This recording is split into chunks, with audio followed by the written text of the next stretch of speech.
नमस्कार. MC न्यूजच्या गल्ली ते दिल्ली या खास शोमध्ये आपलं सगळ्यांचं स्वागत आहे. निवडणुकीच्या लोकसभेच्या अनुषंगानं हा एक खास शो आपण आपल्या मराठवाड्यातील आणि महाराष्ट्रातील प्रेक्षकांसाठी रोज घेत असतो आणि रोज राजकीय समीकरणं, राजकीय घडामोडीवरती चर्चा करत असतो.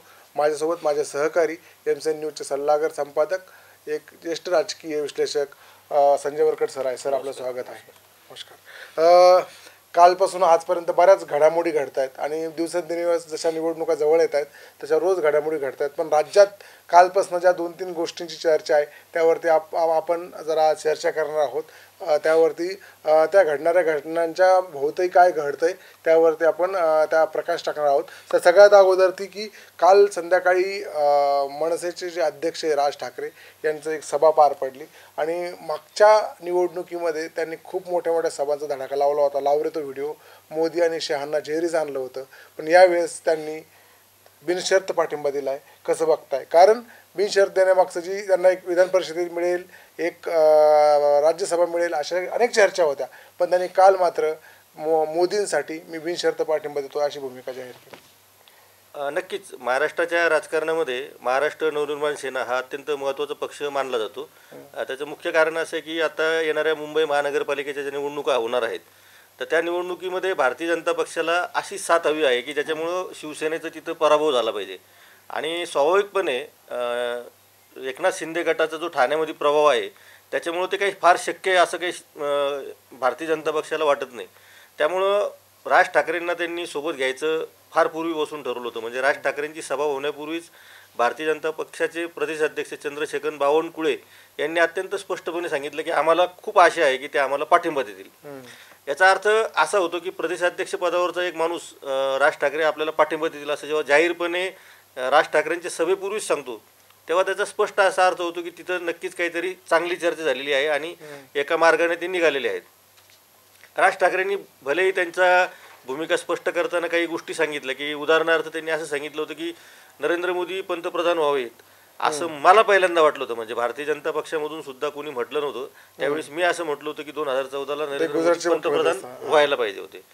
त्यानंतर त्यांनी 2019ला पण उदाहरण असं दिलं की 2014 ते 2019 या काळामध्ये त्यांचा जो भ्रमनिरास झाला होता, विशेषतः मोदीचं सरकार आल्यानंतर त्यांना ज्या अपेक्षा होत्या आणि त्यांनी असंही स्पष्ट केलं की अपेक्षा आपण कोणाकडनं ठेवतो, जो आपल्याला आपल्या जवळचा वाटतो त्याच्याकडनं आपण अपेक्षा ठेवतो. आणि त्या अपेक्षेचा भंग झाल्यामुळं मग मी तो टीकेचा मला जी काही योग्य वाटलं नाही त्याच्यावर मी माझं भाष्य केलं. आता या सगळ्या महाराष्ट्राच्या राजकारणामध्ये मागच्या म्हणजे 2.5 वर्ष जे महाविकास आघाडीचं सरकार, महाविकास आघाडी मुळातच 2.5 वर्षापूर्वी म्हणजे हे निवडणूक झाल्यानंतर ती अस्तित्वात आली होती.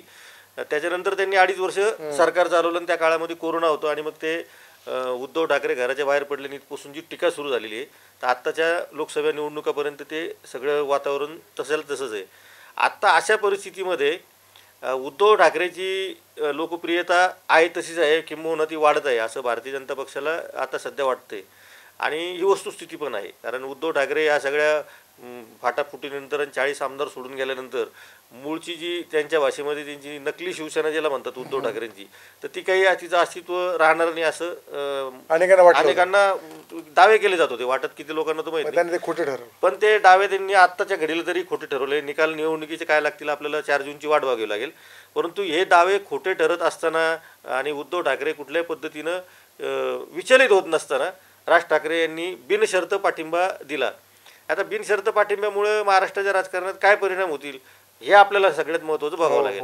एक तर राज ठाकरे जर थेट गेले असते, त्यांनी जसं सांगितलं की मला कमळाच्या चिन्हावर लढावा वगैरे असं काय त्यांचं काय जे काय ठरवायचं होतं किंवा त्यांनी जे काय ऑफर दिल्या होत्या त्या त्यांनी अत्यंत क्लिअर कट म्हणजे त्याची पद्धत सांगितली. जागा वाटप जरी सांगितलं नसेल तर किती जागा मिळणार, किती राज्यसभा मिळणार, किती विधानसभा मिळणार, परंतु कमळाच्या चिन्हावर लढवण्याची पण एक ऑफर होती असं राज ठाकरेंच्याच बोलण्यातून आलं. आणि मला हे काही पटलं नाही आणि मी तसं काही करणार नाही, मला माझ्या स्वभावात बसत नाही असं त्यांचं म्हणणं आहे.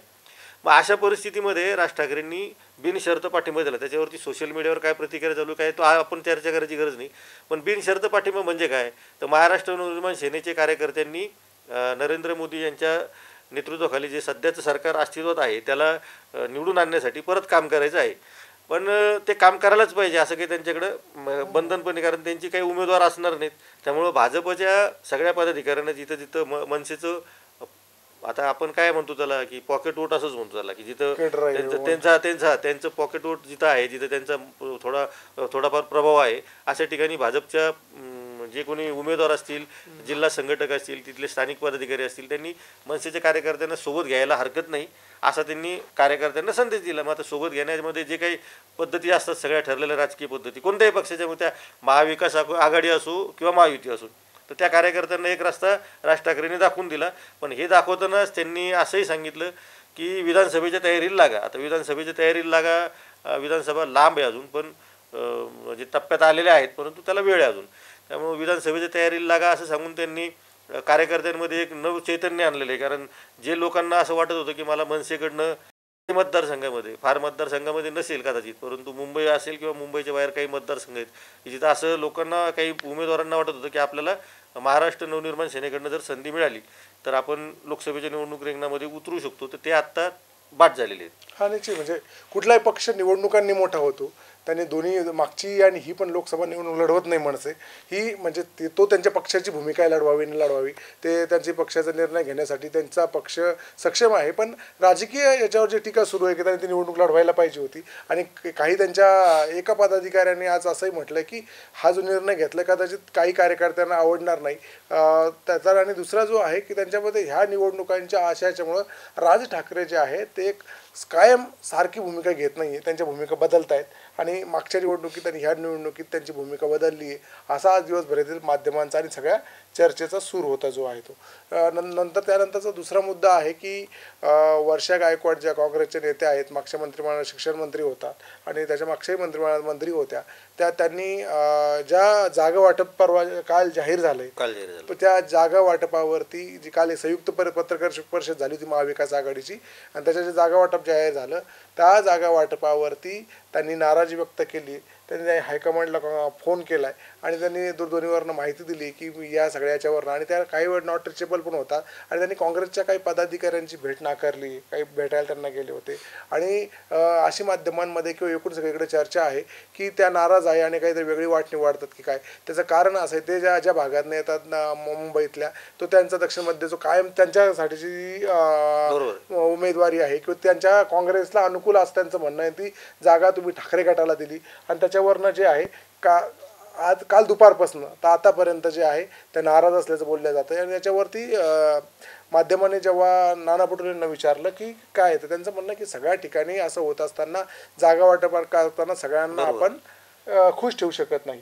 आणि त्याच्यामध्ये सगळ्यात मोठा मुद्दा त्यांनी सांगितला की या सगळ्या गोष्टीच्या जागा आहे या हायकमांडनं आम्हाला काही ठिकाणी घ्यायला सांगितलं आहे. हायकमांडनं सांगितलं आहे की आता या सगळ्या जागा आपल्याला मोदींविरुद्ध भाजपविरुद्ध लढायचं असेल तर काही जागावरती आपल्याला तडजोड करावं लागेल, समझोता करावा लागेल. आणि त्यामुळं आज दिवसभर जे आहेत वर्षा गायकवाड काँग्रेसमधनं वेगळी वाट निवडतात का हा चर्चेचा विषय राहिला. सध्या तरी त्यांनी त्यांची अजून अधिकृत अशी भूमिका माध्यमांसमोर किंवा समोर येऊन मांडली नाही, मात्र त्या काँग्रेसमध्ये नाराज असल्याची चर्चा आहे. त्याच्यानंतर पुढचा जो मुद्दा आहे की सांगलीचं जे आहे ते सांगलीचं गुऱ्हाळ काही संपत नाही, म्हणजे आता डिक्लेअर झालंय. तरी पण आज एक प्रेस आत्ता एक अर्धा तासापूर्वी घेतल्या गेली आणि त्याच्यानंतर की अजूनही विचार करावा असं मत जे आहे ते विश्वजित कदम आणि विशाल पाटील यांनी व्यक्त केलं. काय सांग? नक्कीच आपण जसं म्हणतो ना की कुठलंही असो की दावे प्रतिदावे आणि शेवटपर्यंत रस्सीखेच ही राजकारणाच्या आखाड्यामध्ये ही चालतच असते. त्यामुळं सांगलीच्या आखाड्यामध्ये ते चालूच राहणार आणखीन काही दिवस. मूळ मुद्दा असा आहे की सांगलीची जागा परंपरेने काँग्रेसची असं त्यांनी दावा केलेला होता. पण महाविकास आघाडीमध्ये अशा अनेक जागा आहेत की जिथं काँग्रेस आणि शिवसेनेमध्ये काही ठिकाणी आदलाबदल झालेली आहे, काही ठिकाणी राष्ट्रवादी काँग्रेसनी पण आपल्या जागा सोडण्याची तयारी दर्शवलेली आहे. त्याच्यावर जागा वाटप होतो तेव्हा काही गोष्टींचा विचार नक्कीच करावा लागतो. परंतु सांगलीमध्ये वंचित बहुजन आघाडीपासून सुरुवातीपासून आपण कालही बोलताना तेच सांगितलं की या जागेवर त्यांनी दावा केला होता. आणि त्यामुळं आता येणाऱ्या काळामध्ये सांगलीची जागा असेल किंवा दक्षिण मध्यची जागा आपण जी म्हणतो वर्षा गायकवाड जिथं नाराज आहेत, अशा काही ठिकाणी जिथं धुकधुक सुरू आहे, आपण जसं म्हणतो की आग विझल्यानंतर ती एक धग थोडीशी कायम असते, तर ती धग पूर्णपणे विजायला काही काळ लागतो. त्यामुळं असं वाटतं की तिथं काहीतरी होईल आणि नाहीच झालं शेवटी तर काही ठिकाणी बंडखोरी होण्याची शक्यता नाकारता येत नाही. का भाजपमध्ये पण होईल, ती काँग्रेसमध्ये पण होईल, तुरळक ठिकाणी. लोकसभेच्या निवडणुका असल्यामुळं बंडखोरीचं प्रमाण जरी नगण्य असलं तरी त्याचं 1-2 जागासुद्धा महाराष्ट्राच्या निकालावर खूप परिणामकारक असू शकतात. त्यामुळे जर सांगलीमध्ये तसं झालं तर त्याचा फार वेगळ्या पद्धतीने विचार करावा लागेल. नाही, त्याच्यातच ॲड करावं लागेल. प्रकाश आंबेडकरांची आज यांच्या विशाल पाटलांच्या भावांनी भेट घेतली. तर म्हणजे प्रकाश आंबेडकरांनी मग सकाळी म्हटलं की हो ते आम्ही त्यांची वाट बघतोय किंवा त्यांची भेट घेतली, असे परत काही समीकरण तर जुळू शकतात. हां, मी तेच म्हणतो ना की कसं असतं की वेट अँड वॉचवर बरेच हे असतात. वसंत मोरेंचंच आपण उदाहरण बघितलं असेल की त्यांनी खूप कळकळीचं आवाहन केलं होतं की मला उमेदवारीच्या रिंगणामध्ये उतरवा. त्यांनी वंचित बहुजन महासंघाकडे ते आघाडीकडे गेले आणि त्यांनी आपली उमेदवारी जाहीर केली आणि वेगवेगळ्या राजकीय पक्षाच्या नेत्यांना तेच आता विशाल पाटलांच्या बाबतीतही होऊ शकतं. महाराष्ट्राच्या अनेक मतदारसंघामध्ये तुरळक प्रमाणात का होत नाही, आपण जे म्हणतो की ते अशा पद्धतीचं राजकारण सुरू आहे. हा, नक्कीच. आज सकाळी छत्रपती संभाजीनगरमध्ये संजय सिरसाटांची एक पत्रकार परिषद पार पडली. तर ते प्रवक्ते आता रोज प्रेस घेतात. तर त्यांनी 2 मुद्दे महत्त्वाचे त्याच्यात मांडले का त्याच्यावरती मग तुमचं मत घ्यायचं. एक तर वडेट्टीवारांनी कालपासून जी टीका केली होती त्यावरती ते म्हणाले की वडेट्टीवार पण आमच्याकडेच येणार आहे आणि वडेट्टीवार आता भाजपात शिंदेसेनेत किंवा भाजपाकडे येऊ शकतात. हा एक मुद्दा होता. आणि त्यांनी सांगितलं की आज मोदी महाराष्ट्रात आहे आणि आजचा दिवस जाऊ द्या, उद्या मात्र औरंगाबाद लोकसभेची उमेदवारी मी घोषित करणार आहे. काय वाटतं?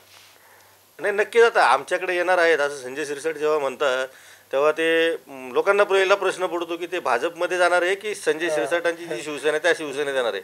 कारण बहुतांशी लोक काही अपवाद जर सोडले तर ते भारतीय जनता पक्षामध्ये थेट जात आहेत. आणि आपण जे भाजप त्यांना तिकडे पाठवतो शिंदे किंवा भाजपच्या सांगण्यावरून तिकडे जातात. आता हे 2-3 असं हे करून ठेवलं की ते लॉजिंग अँड बोर्डिंग सारखं झालेलं की इकडे रूम खाली असेल तर तुम्ही तिकडच्या रूममध्ये जाऊन राहा आणि आपलं रेट टेरिफ वगैरे सगळं सारखंच आहे. अशा पद्धतीचं हे सगळं राजकारण सध्या सुरू झालेलं गमतीनं म्हणावं वाटतं. पण याच्यामध्ये काय असं वावगा काहीच नाही. कारण माझ्याकडे आल्यानंतर मला जर माझ्या मतदारसंघात भाजपच्या लोकांना त्याची अडचण असेल तर तो राष्ट्रवादी काँग्रेसच्या त्या अजित पवार गटात जाऊ शकतो किंवा शिवसेनेच्या शिंदे गटामध्ये जाऊ शकतो. आणि शिंदे गटामध्ये येणारा एखादा उमेदवार जर त्यांना अडचणीचा असेल, तिथं जर तो पुढच्या काळामध्ये आगामी राजकारणामध्ये विधानसभेमध्ये त्याचा काही क्लॅश होत असेल तर तो भाजपमध्ये जाऊ शकतो. हे सगळं साधं उपगणित आहे. त्यामुळं अशा पद्धतीचं आयाराम गयाराम जे आपण म्हणतोय तर प्रचंड आयाराम गयारामचं हे सगळं चालू आहे.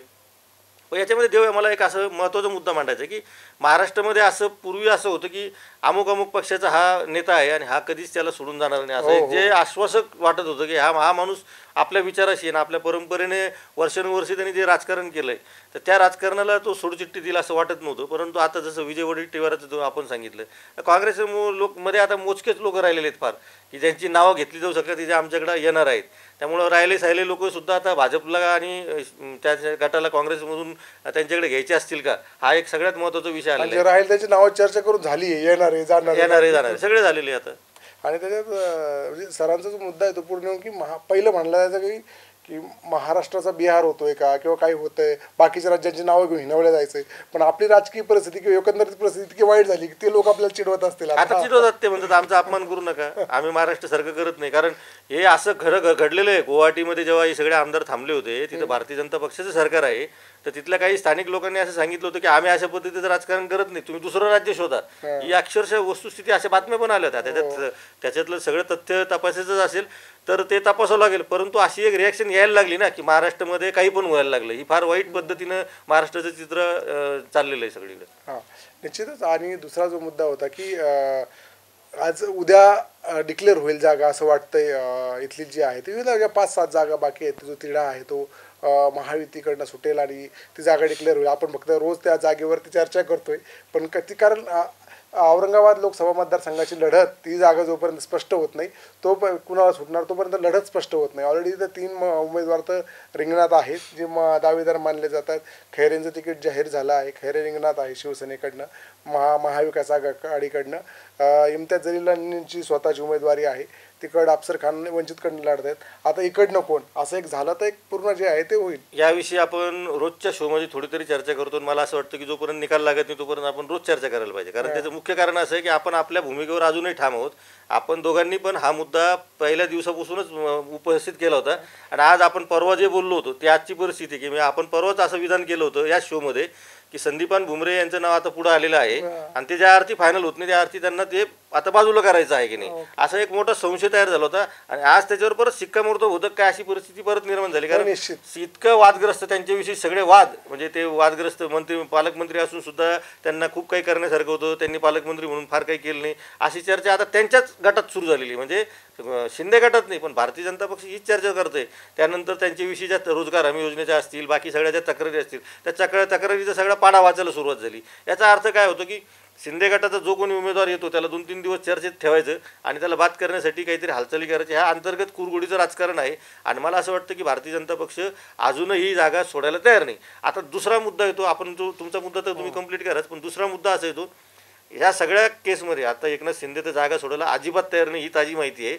आणि एकनाथ शिंदे सोडणार नाही असं आजही वाटतं पण जर तर एकनाथ शिंदेंना जर या 2-3 उमेदवारापेक्षा सुद्धा एक नवीन उमेदवार द्यायची वेळ आली तर मग तो कोण असेल हा एक महत्त्वाचा मुद्दा आहे आणि भाजपला सुद्धा त्यांच्याकडे उमेदवारांच्या नावाचे जर नव्याने विचार करावा लागला तर भाजपसुद्धा एक आश्चर्यकारक उमेदवार ज्या आपण विचार केला नव्हता असा उमेदवार आणू शकतो का अशा परिस्थितीपर्यंत संभाजीनगर मतदारसंघ येऊन ठेपलेला आहे संभाजीनगरच्या उमेदवारीबद्दल औरंगाबाद लोकसभा मतदारसंघाबद्दल इतक्या क्लृप्त्या आणि इतके काय म्हणतात चर्चेचं वातावरण आहे तुम्ही कुठेही उभं राहा म्हणजे दुपारी मी जिल्हाधिकारी कार्यालयात फक्त 10 मिनिटं उभं होतो तर 3ऱ्या-4थ्या माणसाची चर्चा फक्त उमेदवारीची कोण उमेदवार घेणार आणि दोन याच्यामध्ये कसं होणार आणि कोणाला उमेदवारी मिळणार इतका उत्सुकतेचा विषय असा आहे की सर जे म्हणतायत ते खरं आहे का एक उमेदवाराचं नाव 2-3 दिवस चालवायचं त्याच्यानंतर त्याच्यावरती म्हणतात खडा मारून पाहणं परत त्याला बाजूला घ्यायचं परत दुसरं एक नाव आणून कितीपर्यंत चालतंय बाबा हे बघणं आणि याच्यामध्ये जो महत्त्वाचा विषय आहे की दोन्ही जण आपले दावा सोडत नाही समोर जरी शिंदे गटाला ही जागा सोडला असं वाटलं असेल तरी भाजपानं मात्र अजूनही ही जागा 100% सुटेल असं काही जाहीर केलेलं नाही अजिबात केलेलं नाही त्यांचा दावा पण आहे आणि त्यांचं म्हणणं आहे आपण एकत्र लढतो आणि दुसरी गोष्ट सगळ्यांनी असं सांगितलं म्हणजे महाविकास आघाडी असेल किंवा महायुती असेल एखादी जागा एखाद्याला सोडणं म्हणजे आपला अपमान नाही शरद पवारांनी पण काल तीच भूमिका जाहीर केली की एखाद्या ठिकाणी एखादी जागा दुसऱ्या गटाला दिली म्हणजे काय तो आमचा अपमान ठरत नाही कारण तो योग्य परिस्थितीमध्ये घेतलेला निर्णय त्यामुळं जर शिंदे गटाकडनं ही जागा शेवटच्या क्षणामध्ये भाजपकडे गेली तरी भाजप आणि शिंदे गट असंच सांगणार की आम्ही शेवटी विजयाचं गणित मांडलं आणि विजयाच्या गणितासोबत आम्ही गेलो त्यामुळे त्यांचा उमेदवार आणि आमचा उमेदवार असं नाही शेवटी आमचं लक्ष एकच आहे की नरेंद्र मोदींना 400 पार करायचं आहे त्यामुळे त्यांच्याकडे तो मोठा युक्तिवाद आहे जागा कुणाकडे जरी गेली तरी या सगळ्या परिस्थितीमध्ये कार्यकर्त्यांच्या भावनांची कोण दखल घेतं की नाही हा आत्ताच्या आपल्या चर्चेचा विषय असायला पाहिजे त्याच्यावर पण आपण सविस्तर चर्चा करू कारण प्रत्येक पक्षातला कार्यकर्ता हा खचत चाललेला आहे त्याला वाटतं की आपण या सगळ्या निष्ठेने सगळं काम करतो हे करतो आणि उद्या परत आपल्या साहेबांनी जर इकडे जाऊन दुसऱ्याशी अलायन्स केलं आणि त्यांच्या विरोधात आपण जर काम करत असलो तर आता कसा प्रचार करायचा हा कार्यकर्त्यांचा प्रश्न आहे कार्यकर्ते निरुत्तर होत आहेत या सगळ्या नेत्यांच्या गळ्यात जातात पण कार्यकर्त्यांचे गळे कापले जातात अगदी म्हणजे एक्झॅक्टली हा जो आहे हा आपण 2 दिवसामध्ये एक दिवस चर्चेला विषय घेतला पाहिजे नेते खुश आहे की नेत्यांचं सेटल होऊन जातं आणि कार्यकर्त्यांच्या प्रतिक्रिया पण घ्यायला पाहिजे आपण याच्यावर कार्यकर्त्यांचं मात्र खाली जे बिकट काय आहे किंवा कार्यकर्त्यांना नेत्यांना ऍडजस्ट होणं सोपं आहे वर्ष लेवलला कार्यकर्त्यांना ऍडजस्ट व्हायला वेळ लागतो कारण त्यांनी त्याच्या नेत्याची तळी 1 वर्षभर उचललेली असते किंवा अनेक वर्ष 5-5 वर्ष 10-10 वर्ष त्याच्यानंतर जर त्याला उद्या सांगितलं गेलं तर कदाचित विशाल पाटलाचे जे कार्यकर्ते ज्या भूमिकेतून आज जात असतील जे आहे ते किंवा मनसेचे कार्यकर्ते आज ज्या भूमिकेतून जात असेल की भाजपला आम्ही बघून घेऊ अशा गोष्टी करणारे आज जर त्यांचंच काम करायला जायचं आहे किंवा सगळ्याच पक्षांचं एका पर्टिक्युलर पक्षाचं म्हणण्यापेक्षा की सेनेत असेल किंवा सगळ्या एकमेकांच्या पक्षांचा जो आहे तो विषय आहे सर उद्या परत 8 वाजता आपण भेटणार आहोत आणि उद्या संध्याकाळपर्यंत उमेदवारी जाहीर झालेली असेल अशी आशा करूयात आणि तिथून उद्या सुरू करूयात त्यानंतर उद्या काहीच्या लढती आहे प्रमुख त्या लढतींवरती काही मान्यवरांसह आपण परत भेटणार आहोत की राज्यात आता एक महत्त्वाचा विषय की आज आपल्या संध्याकाळी चंद्रदर्शन जर झालं रमजान ईदच्या सगळ्या 30 रोजे पूर्ण झाले त्यामुळं आपण आजपासूनच रमजान ईदच्या सगळ्यांना शुभेच्छा देऊयात आणि राजकारणही चालूच असतं आपले सण आणि शेवटी काल पाडवा झाला रमजान ईद आहे या सगळ्या वातावरणामध्ये महाराष्ट्राचं निकोप राजकारण असंच टिकून आता त्याला आपण निकोपच म्हणायचं अशा परिस्थितीमध्ये पण हे अशा पद्धतीनेच निकोप राहिला आपण आपल्या महाराष्ट्राला पुरोगामीच म्हणायचं म्हणजे नेत्यांनी जर त्यांची पातळी सोडली तर आपण सोडू शकत नाही आपण त्या पद्धतीनं चर्चा करायला पाहिजे त्यामुळं महाराष्ट्रातल्या सगळ्यांना रमजान ईदच्या हार्दिक शुभेच्छा नक्कीच सगळ्या बांधवांना उद्याच्या रमजान ईदच्या सर्वांना खूप खूप शुभेच्छा उद्या रात्री पुन्हा भेटूयात 8 वाजता नवीन मुद्द्यासह तोपर्यंत नमस्कार